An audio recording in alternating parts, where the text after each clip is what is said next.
E aí, Ivete, tudo bom? Eu sou a Laila Queiroz, sou médica veterinária, doutora em ciência animal na área de nefrologia de cães e gatos. E estou aqui para abordar mais um tema com vocês. Hoje eu quero falar de azotemia e uremia. Você sabe a diferença? Bom, muita gente acha que saber essas terminologias, saber essas diferenças é uma questão teórica, é uma questão de livro, de artigo, e na verdade não. Isso é uma questão para a sua prática, para a sua rotina clínica. Então, o que é a azotemia? A azotemia nada mais é do que um resultado de exame, né? A azotemia é eu olhar no papel, receber um exame e ver que meu paciente tem ureia e creatinina aumentadas. Isso é a azotemia.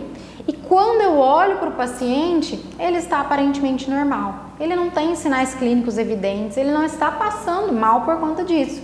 Então eu falo que esse paciente está azotêmico. Ele tem alterações nos exames laboratoriais, mas ele não tem alterações clínicas. Já a uremia é a manifestação clínica da azotemia. O paciente urêmico é aquele paciente que chega para você literalmente passando mal, que é aquele paciente que chega para você numa condição ruim, num quadro grave, ele está em síndrome urêmica. A uremia é uma síndrome ocasionada pelo acúmulo de compostos nitrogenados e não nitrogenados que deveriam ser excretados pelos rins e acabam retidos na corrente sanguínea. A literatura descreve que existem mais de 300 tipos de toxinas urêmicas. Então, antigamente, esse nome uremia era relacionado só com o aumento da ureia, né? Ah, não, uremia, a ureia é alta. Não é verdade. Uremia é um conjunto de toxinas urêmicas aumentadas que geram sinais clínicos para o paciente. E que sinais clínicos são esses? Aliás, antes disso, que toxinas urêmicas são essas além da ureia? Então a gente pode citar, por exemplo, o PTH, né, que é o paratormônio secretado pelas glândulas paratireoides, é uma toxina urêmica muito bem caracterizada. Outras toxinas de produtos do metabolismo bacteriano, o fósforo, vários outros metabólitos que devem ser eliminados pelos rins, estão retidos na corrente sanguínea, são também toxinas urêmicas. Mas e o que o acúmulo dessas toxinas urêmicas causa, né? O que é essa síndrome urêmica? Quais são os sinais clínicos que você vai observar? Bom, o primeiro deles e o mais clássico é a anorexia. Esse animal para de comer.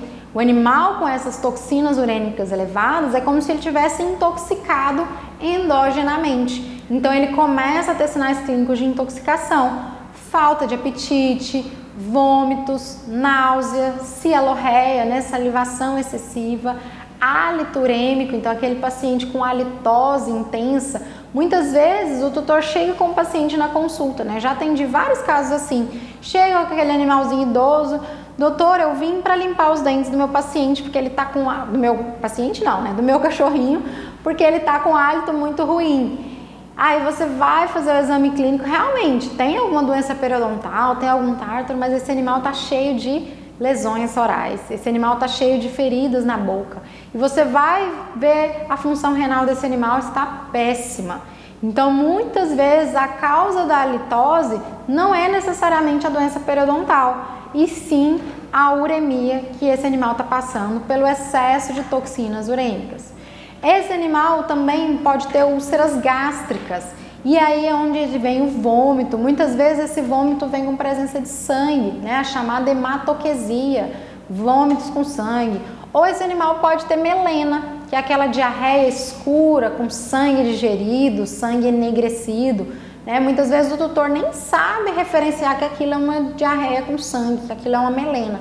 Às vezes ele só descreve, olha, as fezes estão muito escuras, as fezes estão pretas. E aí, às vezes, a gente faz aquele testezinho da água oxigenada, né? E consegue verificar aqui a presença de sangue naquelas fezes, por conta de úlceras no trato gastrointestinal. Então, essas lesões no trato gastrointestinal, elas podem ocorrer em qualquer parte. As mais visíveis, né? Na mucosa oral, na língua, e as não visíveis. Posso ter uma esofagite, gastrite, duodenite, jejunite, e úlceras em qualquer porção do trato gastrointestinal por conta da uremia. Além disso, esses animais podem chegar para a gente num quadro de encefalopatia urêmica. Pode chegar convulsionando, pode chegar em estupor e às vezes até em coma. pelo excesso de compostos nitrogenados, pela hipocalcemia e às vezes até pela hipertensão arterial.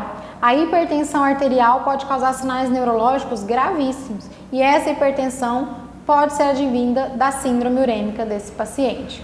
Então, é importante que eu faça o exame físico completo do meu paciente. A acidose metabólica é um outro fator que também costuma estar presente na síndrome urêmica.